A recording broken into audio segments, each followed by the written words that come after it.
Livro de Ester, capítulos 3 e 4.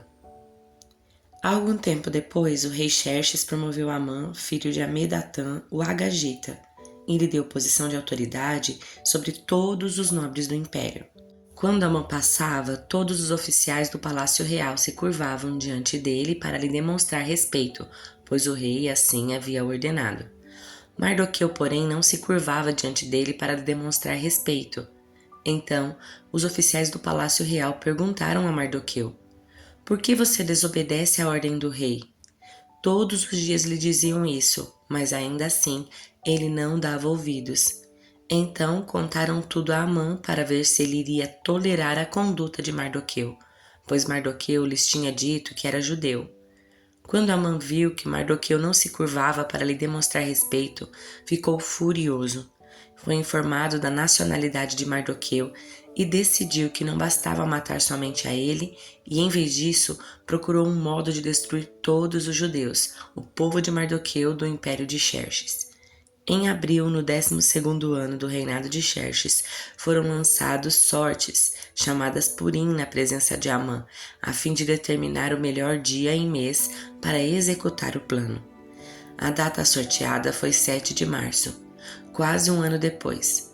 Então Amã foi ao rei Xerxes e disse: "Há certo povo espalhado por todas as províncias do seu império que se mantém separados dos demais. Eles têm leis diferentes das leis dos outros povos e não obedecem às leis do rei.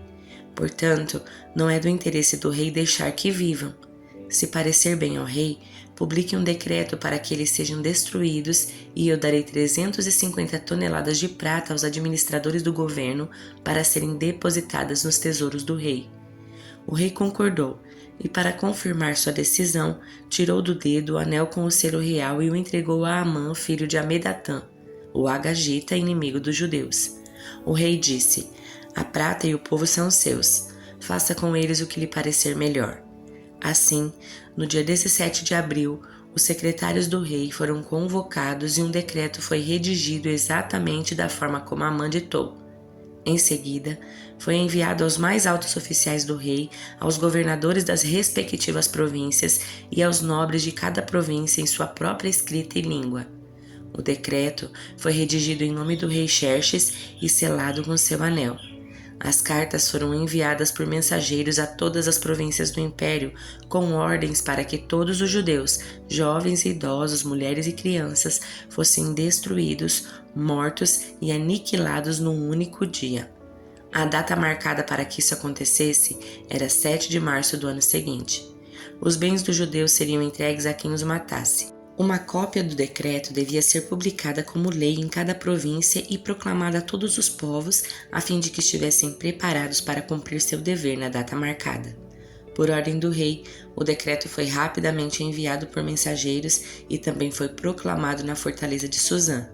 Então o rei e Amã se sentaram para beber, enquanto a confusão se espalhava pela cidade de Suzã. Quando Mardoqueu soube de tudo o que havia acontecido, rasgou suas roupas, vestiu-se de pano de saco, cobriu-se de cinzas e saiu pela cidade chorando alto e amargamente. Foi até a porta do palácio, mas ninguém que estivesse usando roupas de luto tinha permissão para entrar. Quando a notícia do decreto chegou a todas as províncias, houve um grande pranto entre os judeus.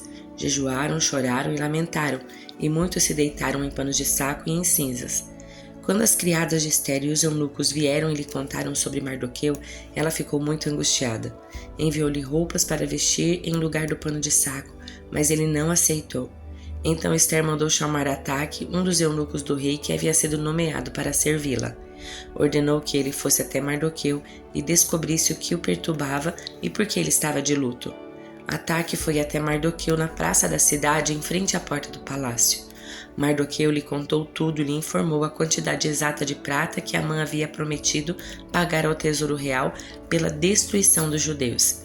Mardoqueu entregou a Ataque uma cópia do decreto publicado em Suzã, que ordenava o extermínio de todos os judeus. Pediu a Ataque que mostrasse o decreto a Ester e lhe explicasse a situação. Também pediu a Ataque que a orientasse a ir falar com o rei para implorar por misericórdia e interceder em favor do seu povo. Ataque voltou a Ester com o recado de Mardoqueu. Então Ester mandou Ataque dizer a Mardoqueu: Todos os oficiais do rei e até mesmo o povo das províncias sabem que qualquer pessoa que se apresenta diante do rei no pátio interno sem ter sido convidado está condenado a morrer, a menos que o rei lhe estenda seu cetro de ouro. Além do mais, há 30 dias o rei não me chama à sua presença. E o recado de Ester foi transmitido a Mardoqueu. Mardoqueu enviou esta resposta a Ester: Não pense que por estar no palácio real você escapará quando todos os outros judeus forem mortos. Se ficar calada, num momento como este, alívio e livramento virá de outra parte para os judeus, mas você e seus parentes morrerão. Quem sabe, não foi justamente para uma ocasião como esta que você chegou à posição de rainha. Então, Ester enviou esta resposta a Mardoqueu: Vá, reúna todos os judeus de Suzã e jejuem por mim. Não comam nem bebam durante 3 dias e 3 noites. Minhas criadas e eu faremos o mesmo. Depois, irei à presença do rei, mesmo que seja contra a lei. Se eu tiver de morrer, morrerei. Mardoqueu foi e fez tudo conforme a instrução de Ester. Isaías capítulo 16. Enviem cordeiros desde Selá como tributo ao governante da terra. Enviem-nos pelo deserto para o monte da bela Sião. As mulheres de Moabe foram abandonadas, como as aves sem ninho nas partes rasas do rio Armon. Ajudem-nos, elas clamam. Defendam-nos como uma sombra ao meio-dia. Protejam os fugitivos, não nos traiam agora que escapamos. Deixem que o povo de Moabe more com vocês. Escondam nossos refugiados do inimigo até que passe o terror. Quando a opressão e a destruição tiverem terminado, quando os invasores inimigos tiverem partido, Deus estabelecerá como rei um dos descendentes de Davi. Ele reinará com misericórdia e verdade, julgará sempre com imparcialidade e buscará fazer o que é justo. Ouvimos falar da arrogante Moabe, do seu orgulho, sua altivez e sua fúria, mas toda essa soberba desapareceu. Toda a terra de Moabe chora. Sim, todos em Moabe lamentam ao lembrar dos bolos de passas de Kir-Haresete, não resta um sequer. As plantações de Hesbom estão abandonadas, os vinhedos de Sibna desertos. Os governantes das nações derrubaram Moabe, essa bela videira. Seus ramos se estendiam para o norte até a cidade de Jazar e se espalhavam para o leste até o deserto. Seus brotos se estendiam tão longe para o oeste que atravessavam o Mar Morto. Por isso, agora choro por Jazar e pelos vinhedos de Sibna. Minhas lágrimas correram por Hesbom e por Eleale. Não há mais gritos de alegria por seus frutos de verão e suas colheitas. Encerrou-se a alegria, acabou-se a celebração pela colheita. Já não haverá cânticos nos vinhedos nem gritos de exultação. Ninguém pisará as uvas nos tanques de prensar. Acabei com toda a alegria das suas colheitas. O clamor do meu coração por Moabe é como o lamento de uma harpa. Estou cheio de angústia por Kir-Haresete. O povo de Moabe adorará em seus santuários idólatras, mas de nada lhe adiantará. Clamarão aos deuses em seus templos, mas ninguém poderá salvá-los. O Senhor já havia anunciado essas coisas sobre Moabe no passado. Agora, porém, o Senhor diz: dentro de 3 anos, contando cada dia, a glória de Moabe chegará ao fim. De sua grande população, restarão uns poucos sobreviventes. Hebreus capítulo 13. Continuem a amar uns aos outros como irmãos. Não se esqueçam de demonstrar hospitalidade, porque alguns, sem saber, hospedaram anjos. Lembrem-se dos que estão na prisão como se vocês mesmos estivessem presos. Lembrem-se dos que são maltratados como se sofressem os maus tratos em seu próprio corpo. Honrem o casamento e mantenham pura a união conjugal, pois Deus certamente julgará os impuros e os adúlteros.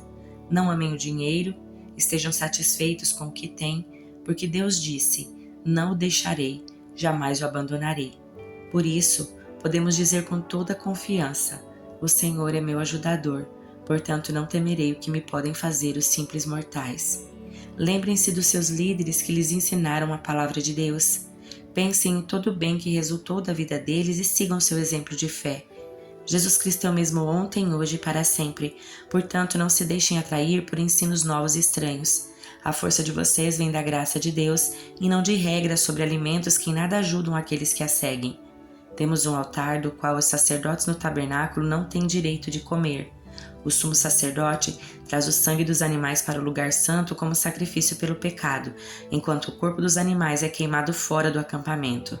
Da mesma forma, Jesus sofreu fora das portas da cidade para santificar seu povo mediante o seu próprio sangue. Portanto, vamos até ele para fora do acampamento e soframos a mesma desonra que ele sofreu, pois não temos nesse mundo uma cidade permanente, aguardamos a cidade por vir. Assim, por meio de Jesus, ofereçamos um sacrifício constante de louvor a Deus, o fruto dos lábios que proclamam o seu nome, e não se esqueçam de fazer o bem e de repartir o que têm com os necessitados, pois esses são os sacrifícios que agradam a Deus. Obedeçam a seus líderes e façam o que disserem. O trabalho deles é cuidar da sua alma, e disso prestarão contas. Deem-lhes motivo para trabalhar com alegria e não com tristeza, pois isso certamente não beneficiaria vocês. Orem por nós, pois nossa consciência está limpa e desejamos viver de forma honrada em tudo o que fazemos. Orem por nós, pois nossa consciência está limpa e desejamos viver de forma honrada em tudo o que fazemos. Orem especialmente para que eu volte e possa vê-los em breve. E agora, que o Deus da paz, que trouxe de volta dos mortos nosso Senhor Jesus Cristo, o grande pastor das ovelhas, e confirmou uma aliança eterna com seu sangue, os capacite em tudo o que precisam para fazer a vontade dele. Que ele produza em vocês, mediante o poder de Jesus Cristo, tudo o que é agradável a ele, a quem seja a glória para todos sempre. Amém. Suplico a vocês, irmãos, que prestem atenção naquilo que lhes escrevi nessa breve exortação. Quero que saibam que o nosso irmão Timóteo já saiu da prisão. Se ele vier em breve, eu o levarei comigo quando for vê-los. Transmitam minhas saudações a todos os seus líderes e a todo o povo santo. Os irmãos da Itália também mandam lembranças. Que a graça de Deus seja com todos vocês.